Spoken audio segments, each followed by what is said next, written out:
You're listening to the DFO Rundown podcast with Frank Saravalli and Jason Gregor on dailyfaceoff.com. Welcome to episode 27 of the DFO Rundown. I'm Jason Gregor, Frank Saravalli, and Frank, you'll see it, my woodjersey.com. We're live from the woodjersey.com studio.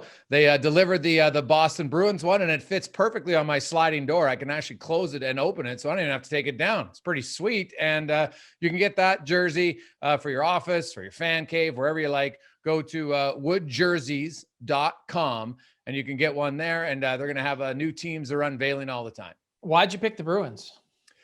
You know what? My late father was a big Original Six guy, and I've always actually liked the Bruins logo.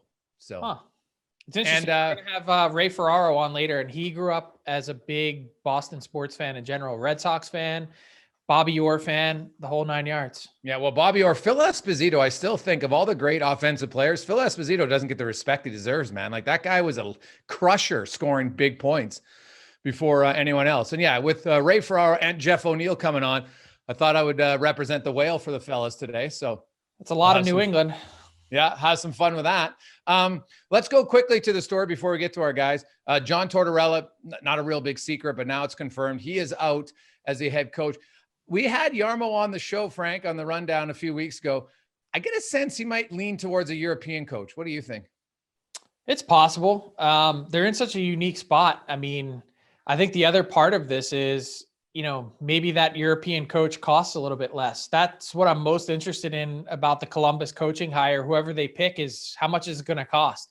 Because that seemed to be the sentiment going around, was that the Blue Jackets might have considered a change at some point this year, probably didn't have much interest in a pandemic year with the team going down the drain to pay two coaches at the same time. Are they going to be willing to pony up and pay for a big name? And the answer remains to be seen, but I think the sentiment is that they're not. Well, speaking of payment, if Rod Brind'Amour, the reports are $1.8 million, if that's accurate, does that, do you think that's accurate, number one? And number two, does that change the landscape? Like, that's a pretty good team. He's a fairly big coach. Yeah. I think that it's close, but it's not entirely accurate. And I think that Rod Brind'Amour's deal has been done for weeks, but the holdup has been that he wants to wait to sign until everyone else in his stable is taken care of, the assistant coaches, the trainers, the equipment managers. He wants to make sure that everyone is getting a raise and getting close to market value for their services, which in Carolina with their owner and Tom Dundon, they really haven't. A lot of people's wages were scaled back. And so, he probably could have gotten more if it were not for his interest in taking care of his people.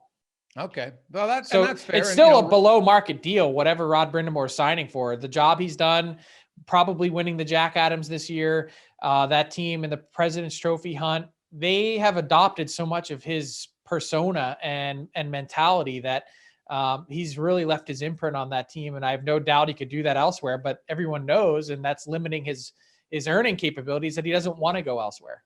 Yeah, no, and that's fair. And he also made tons of money as a player. So you know what, maybe he looks for comfort over money every time. And speaking of comfort over money, Kekalainen quickly talking about Patrick Laine, and hey, it's a disappointing season. We've got his rights. Sees there's no issue in it. I'm very curious about that contract because of what you have to qualify him at. Patrick didn't have a great season for himself. I could see him re-signing there, Frank, and not having to get the $7.5 million qualifying offer. I expect Laine to come in below that.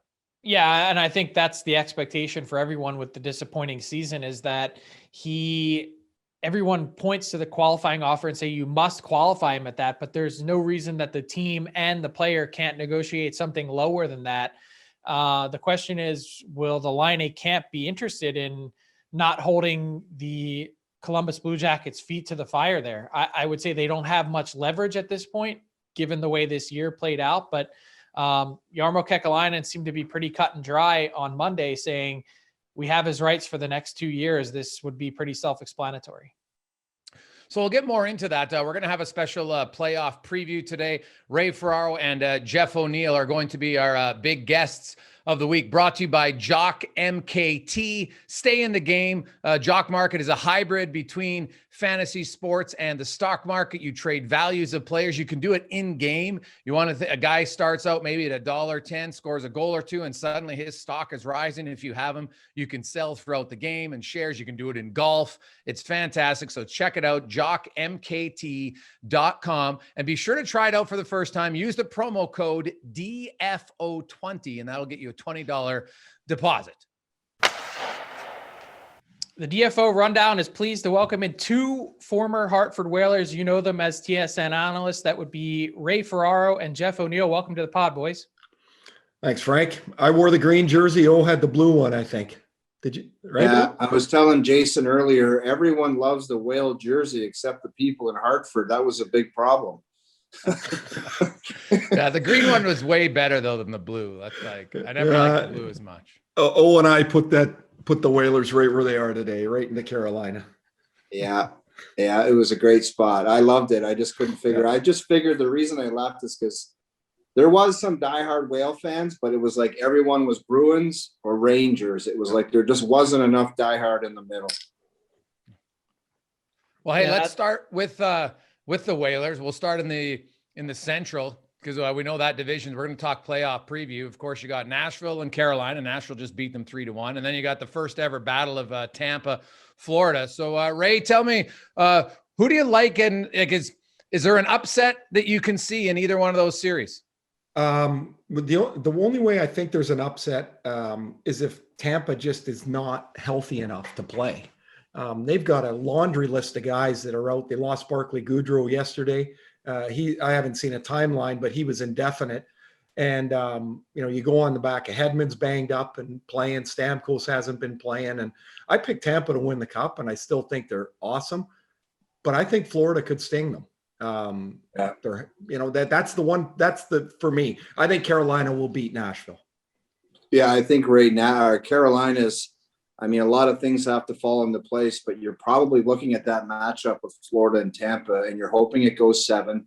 And you talk about, people getting stung and injured. You hope a lot of injuries happen, and then you can sweep in there and do some damage to whoever wins that series. You mentioned Tampa winning the cup. Carolina, man, if anybody's sleeping on them, if you watch them night in and night out, and I think Rod Brind'Amour might ultimately win the Coach of the Year. I think systematically in the way they play and devote themselves to a team game for 2 points, night in and night out. I don't know if there's a better team in the NHL that do it as consistently as the Carolina Hurricanes. They don't have the Connor McDavid. They do not have Austin Matthews, but I'll tell you what, they work and they pressure and they create offense. Their power play is dangerous. Who is going to play in goal for them is going to be a question, a big one going into the playoffs. But I'll tell you what, as far as like the cliche of a team game, they played as good as anybody. Are we not giving the Florida Panthers enough respect? Like, I know you just mentioned that they have an opportunity here with Tampa's injuries, but that team all year long, like you watch their games, they play really hard, and they've also got some size and some toughness to it. You see that game the other night, 136 penalty minutes. Like that team is actually one that seems pretty well built for the playoffs.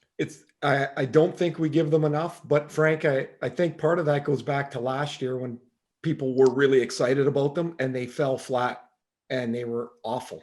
And Bobrovsky was terrible, and they couldn't get a save, they couldn't score, it just fell apart on them. And this year they've made a couple of, I'll say, under the radar moves that have really helped their team, helped their balance. I think they'll miss Aaron Ekblad in a playoff series. It's one thing. Over the course of the year, you can get other guys to do jobs and do them quite well, but rarely do. I mean, I guess Carolina did it when they won the cup with a no-name. Pittsburgh did it one year with a no-name group, but man, I don't know. I think they're going to miss their big guy on the back end. But they're good. Barkov he's got to be in the MVP candidate discussion. He has to be. He's had an amazing year, and our old buddy Joel Quenneville's done an outstanding job in Florida. I was going to say, you look behind the bench, Ray, and you see Joel Quenneville, three Stanley Cups with the Chicago Blackhawks. I think if there's and I don't really undervalue coaching. I've always thought that the players kind of learn and grow and they figure out these things on the fly. But I'll tell you what, if anybody's been through the wars and understands what it takes to win playoff series, and if anybody can get a team jacked up to play and beat the Tampa Bay Lightning, I think they got the right guy behind the bench to do it. And you're right about Ekblad. You will look at the body of work Victor Hedman did last year in leading the Tampa Bay Lightning to the Stanley Cup. To have that guy that plays those amount of minutes and quality minutes, pushing play, defending, killing penalties, it's just, you can't replace it. Montour is obviously a guy that's gone in there as a plug and play guy, but it's just, you just get to a point where it's not Ekblad. So, but I love the guy behind the bench, and I love Sam Bennett too. People have talked about transactions at the deadline and what they've done, and I've watched him and the inconsistencies in his games. I've always been a big fan of his, watching him come from junior, his first playoff series being so successful. And then it just kind of went off the map there. And in conversations I've had with people this year, as much as I love the guy, I would always say, you better watch him, because there's some games where he's not doing a whole lot out there. And he's gone down there, and I think he set a record or something for a 10-game point segments with Florida Panthers. I'm like, Crazy. Pavel Bure played there, for crying out loud. So he's a guy, and come playoff time, you know, he's a guy that will go to war, and he'll be a fun player to watch for them. Good. Just one last point about Bennett. Like, don't you think sometimes a kid needs to get kicked in the ass one time and just, you know what? I got to get it. I got to dive in here. I think I've been in it, but I haven't been in it. I got to dive in. And that's what Bennett looks like to me. And for some reason, it seems like it takes one more jersey. Alex Steen is another example. When he was in Toronto, just kind of middling around and just not really doing a whole lot where he caught people's attention. He went to St. Louis and he turned into an absolute star and a real good player for a long time. So sometimes it's a second team for a lot of guys where things click. Sometimes it's a third, and other times they don't get a chance at the fourth, but that second team seems to make it work for a lot of guys.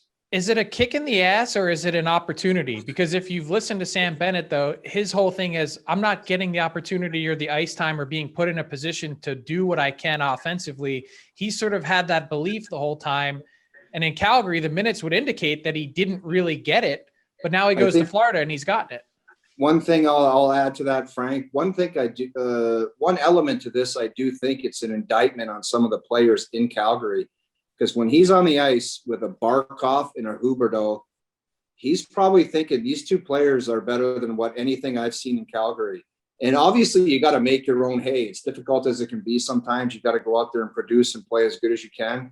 But I've played on lines with Hall of Fame players. And when you get that opportunity, he's probably saying to himself, this was not available to me. As much as I like Johnny Gaudreau and Sean Monahan, Huberdeau and Barkov is a different level, and it's a pleasure to play with guys like that as a complementary piece.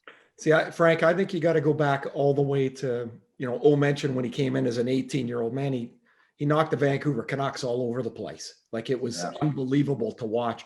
And then he just kind of lost his way, but he was still expected and hoped upon to grow and to score, and he never found it. And then he lost it a little bit. Then he kind of wander around a little bit. You lose your way. Hell, at the start of the year, the head coach, Jeff Ward, called him in and said, do you want to be a winger or a centerman? And he said, I want to be a centerman.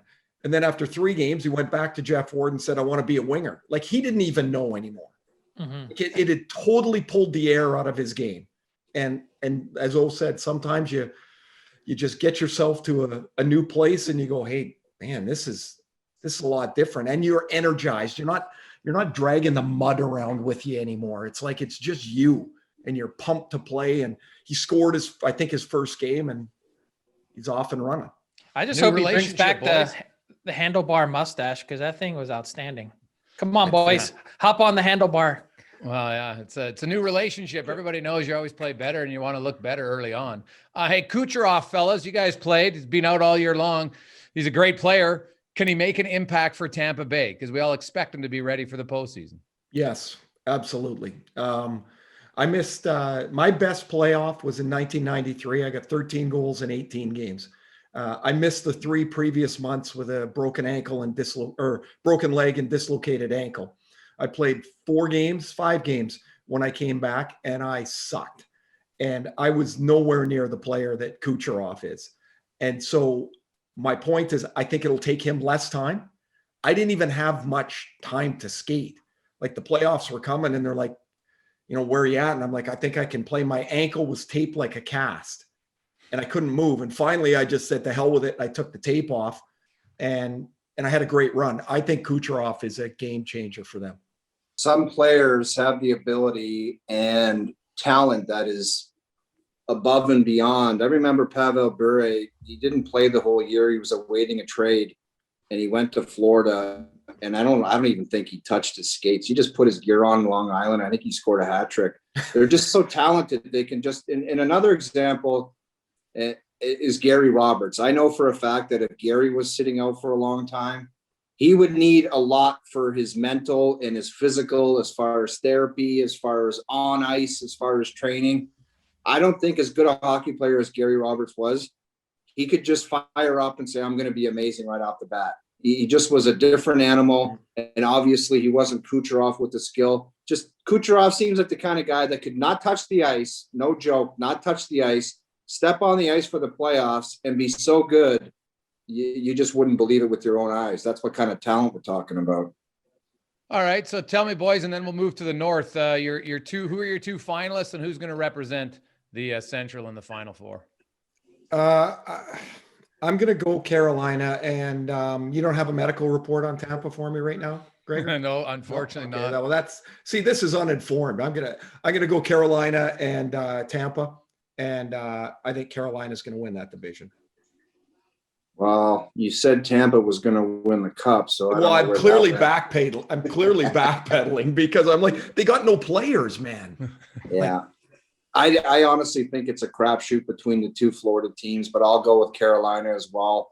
And I think Florida might bump off Tampa. I think to repeat nowadays is so difficult. And Tampa's just got a good vibe and a good feel. Or Florida has a good vibe and a good feel about them. So I had Tampa winning the cup too, but I say Florida upsets them and they play Carolina to get out of that division, and Carolina gets it done.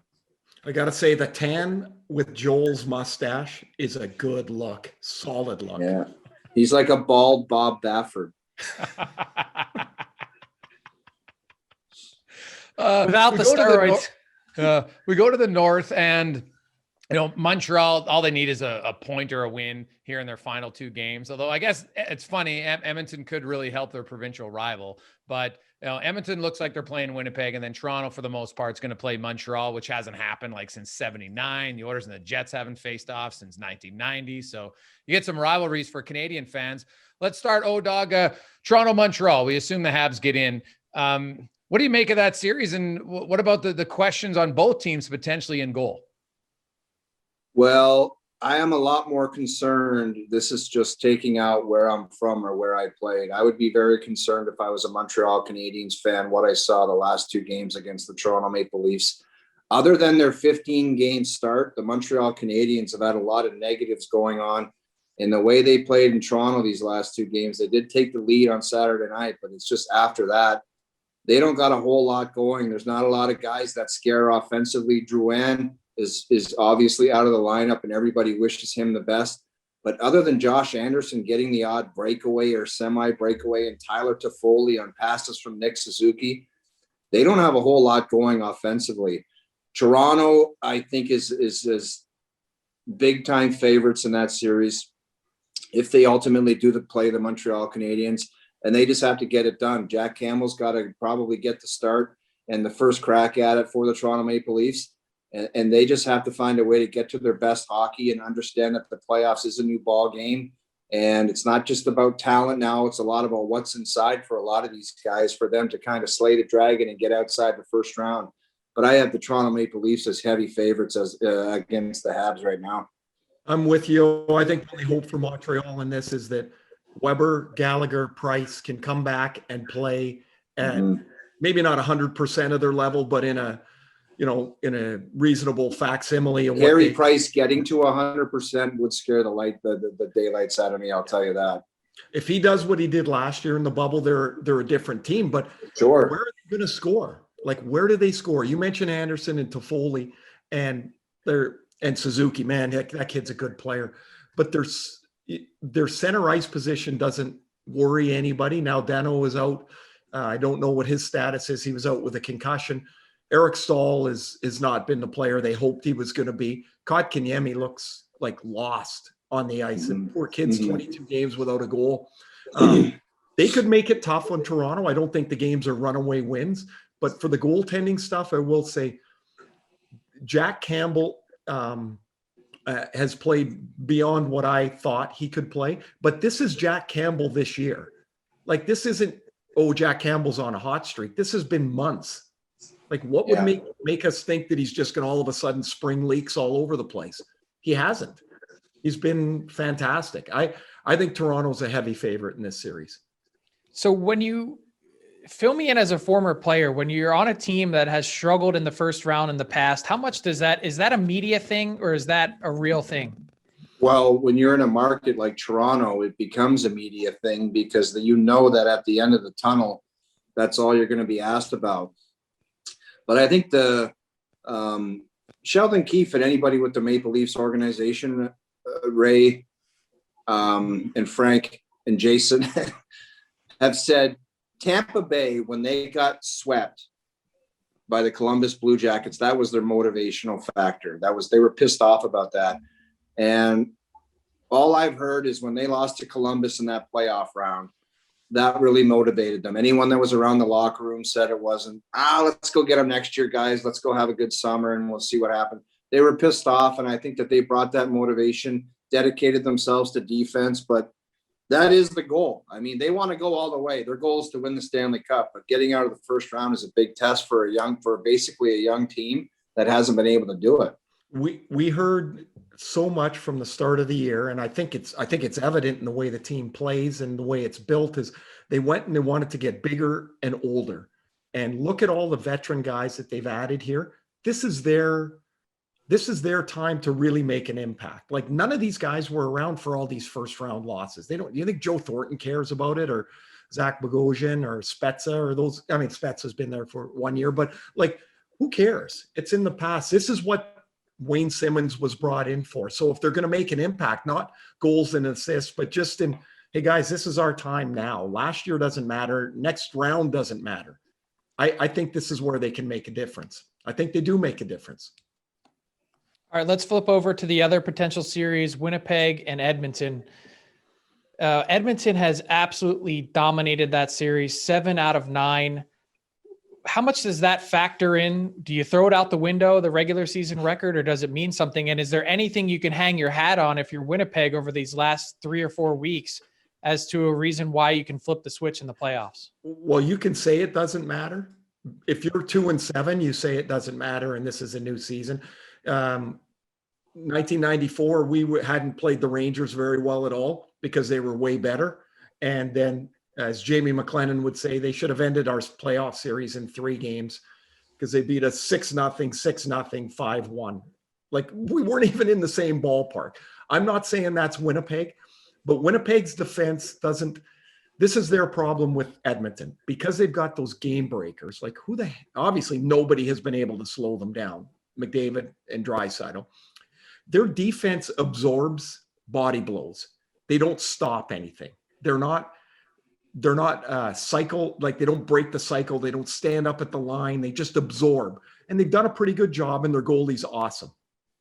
I don't think you can do it time after time after time when McDavid's running downhill at you. The way Winnipeg can win is to forecheck well enough that Edmonton can't get out of the zone as quick as they want to. Because the other thing, go ahead, O. And the other thing they have to do is the way Winnipeg is going to beat Edmonton. And their advantage is when Leon Draisaitl and Connor McDavid step off the ice. That is what their main advantage is in net. And when those two guys leave the ice, because the forward depth of the Winnipeg Jets are better players than what Edmonton is putting on the ice. So you're going to have to figure out a way to limit the damage from the top 2 guys. And I don't care if you got to go with an Esa Tikkanen type strategy with McDavid, but you're not going to let him beat you. And the other fascinating matchup will be in net. Can Mike Smith turn back the clock to his Arizona days and go on a playoff run? Or is he going to last for a couple games and then the air is going to come out of it And you look down at the other end, there's a guy that's very dangerous and can win a series, win a game all by himself. He's that good.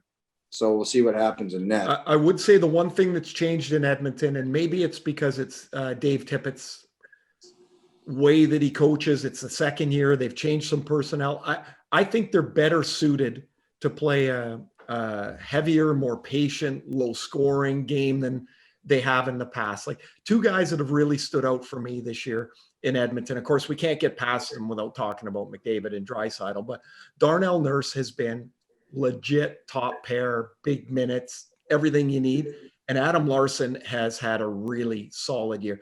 He's big and he just doesn't move the puck particularly well, but man, he's a pain, I would think, to play against. I think those two guys might be as big a key as anybody else for Edmonton.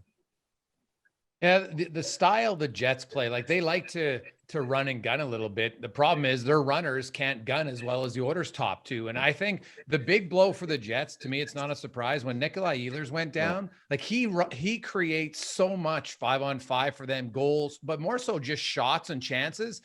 Their top six has really kind of fallen off without him. And, Wheeler's coming off that concussion. I think the Jets, and even Adam Lowry, who knows how good he'll be after the concussion, but the depth guys, and I know Jeff and Ray, you guys know this, like your depth guys really step up, and James Neal finally is getting a little bit better in shape, and him and Chase on the playoffs are different. You don't have to be the fastest guy to be successful in the playoffs. Can you guys talk about just how much the game changes and how, I know speed's part of the game, but it doesn't seem to be as important come playoff time? Well, the playoffs I went to one finals, and it's amazing how many different guys. It wasn't about Rod Brind'Amour. It was a lot about it, but it's not just about Ron Francis, Rod Brind'Amour, or Gary Roberts, or myself. It's you need to have guys step up and play way above their comfort zone. We had a defenseman named Nick Wallin, who I think scored, Merrick Malik. Both of them scored overtime winners for us in that playoff run. Guys got to come out of their comfort zone and do special things to help you win games. And it's just, you like you said, you could fourth line pluggers, like guys got to score big goals. You saw Dallas last year. Guys come out of the woodworks. What is the kid's name? Kiviranta. Yeah. It's like this guy comes out of nowhere. The Dallas Stars pull him out of their ass, and all of a sudden he's scoring massive goals for them in the playoffs. And that's what you need. That's why everybody in the organization is all there, hunkered down, watching everybody, because guys are coming out of the woodworks, from the minors, from places you don't know about, and they got to step in and they got to play well, and that's how you win. Oftentimes, I found it was a guy that had been forgotten that was on your team, like he had played his way out of the lineup somehow, and he's just kind of sitting there and he's practicing every day. He's with the Black Aces, and you kind of forget about him. And then two guys get hurt and he's got to go in, and all of a sudden he's a hero one night. For us, that's right. With the Islanders, it was David Volek.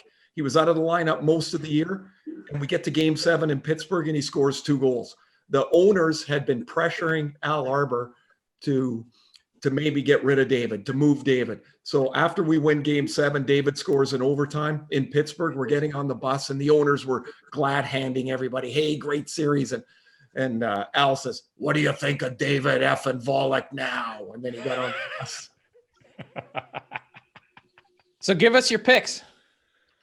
Oh, I've got Edmonton. I think Edmonton and Toronto will play. And then for 2 weeks, we can argue who sucks worse, Matthews or McDavid in Canada, because they're both terrible in the other market. They both stink. Yeah, I say Toronto plays Edmonton, and I think Toronto's got the deeper team. So they're going to have to figure out a way to deal with McDavid and Draisaitl, and I think they'll move on. No one's played McDavid this year better than Toronto, right? Maybe Montreal. I think Montreal's he's had a tough go against Montreal this year. They've been pretty tight on him, but I think Toronto's better. Like, I think Toronto will devise a way to play. This is one I think, you tell me, Sheldon Keefe seems to have a great feel to move his lineup around for what he needs in a particular game. I think they can, with the abilities that they have, they can match up well, and at least tread water with their stars. If the two stars, Matthews, Marner, McDavid, Draisaitl, if they tread water against each other by both scoring 5 goals, then I think Toronto wins. Hey, boys, what about the Leafs power play? Like, how garbage can they be? Like, they were top 5 for the first 15 games, and now they're like 10%. You got the league's leading goal scorer. Like, that is one area they need to address. There's a lot of movement and a lot going on. I don't think I've ever said in my life that a power play might want to go to a more stationary approach and try some prototypical standard power play plays, getting it down low, the stuff play, the little bump to the slot, the pass through the crease to Austin Matthews back door. But there's a whole lot of movement going on to plays that everybody knows that they're trying to make happen. The Marner to Matthews through the seam, the shot from distance. It's like, if there's one area of the Maple Leafs game that needs to flip the switch in a hurry, they need to get creative and come up with some shit that nobody's seen before, because it's a mess right now. See, and I look at it a little different just because of the way, I mean, it's been terrible. I'm with you. Like, a simple shot and a tip and like, get pucks or get the puck to the net, make something grindy and ugly work once, and then you can open everything up. But the power play becomes less and less important in the playoffs. We've seen that through multiple Stanley Cup winners. If your penalty killing does a job for you better than your power play, you're probably going to be okay. Like, that means you're limiting the other team's power play. It would be great to have a great power play, a great penalty kill. Right now, they don't, but they're not getting snowed under because their penalty killing has been really good. Can they shut down the Oilers' number 1 power play, though? Oh, boy, man, that's the challenge. I don't know what you thought, but when Travis Hamonic took that penalty the other night against Vancouver, I said to Cammie, I go, hey, turn around. McDavid's going to get his 100th point here. It was like, I don't know how he's going to, she was cleaning in the kitchen, and I'm like, hey, turn around. It's going to be here. And like, it's about limiting opportunities, both with the power play opportunities and the on ice power play opportunities. You just can't do it. I still take Toronto. I mean, Toronto's record, it's as much as we were talking about Edmonton against Winnipeg being a favorable matchup, Toronto has points in 8 out of 9 against Edmonton. I don't know that, maybe because it's Toronto, I think our view of them is that it's all run and gun and fluff and skill, and it is lots of skill and lots of offense, but watch them play. They don't give up a lot anymore. They've really changed, I think, the way they defend and the way they try to play. It's a better playoff game. Just like I said earlier, I think Edmonton is much more patient in that grindy, ugly 2-1 game. I think Toronto is too. I don't want to pat myself on the back. I need an extra big arm because I'm so big, but Zach Bogosian, like, he might be their best offseason acquisition. He's actually changed the way their defense core looks and plays. Well, just think, he did it in Tampa last year. They're not asking him to be Bogosian, the 4th overall draft pick, and play up and down the ice. They're saying, can you steady our penalty killing? Can you steady our third pair? And he's done it in 2 places in a row. And it's interesting to watch how a guy just long circle all the way around. Ron Hainsey, for example, all of a sudden he comes to a certain place in his career and he's like, yep, I got to play this way. And he does. Simple role definition. Simple role definition. Go out there, be physical. Don't get scored on, kill penalties, and be mean to play against. That's your role. And it's very simple for him and defined. Guys, before we let you go, so you got Toronto and Carolina. Just for fun, who do you guys have? Are those 2 teams going to face each other in the Cup, or do you like someone in the East or the West to come out to make a Cup final? I think Vegas is really good.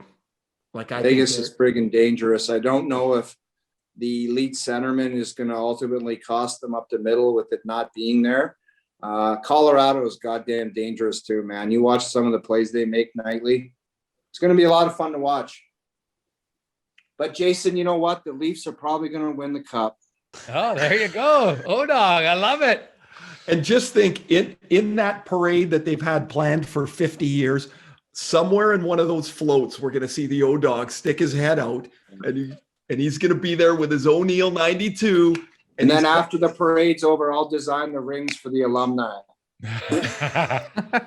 Well, hey, you saw how important it was for Blues alumni when they won a few years ago. I could see it being that way for Leafs alumni. You know what, Jason? That's a cool point, because we were in St. Louis when they won, and they had this alumni box that was overflowing. Guys, it was awesome. It was so cool to see how much it meant to those guys.